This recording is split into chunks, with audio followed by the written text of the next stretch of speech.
Hi! In front of me is Realme 6i, and today I would like to show you how you can customize theme of your keyboard on this Realme.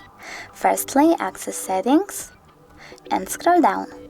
Now choose Additional Settings. Click on Keyboard and Input Method, choose Gboard and tap on Theme. Now tap on this plus sign and pick one of your pictures. I want to go with that one, so I have to click on it, pinch it to scale and drag it to move.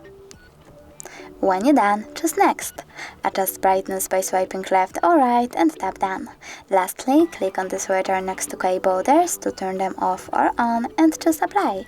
So now when I go back, I can see that theme of my keyboard was successfully customized. Thanks so much for watching. If you enjoyed this video, smash that like button, comment and subscribe. Bye!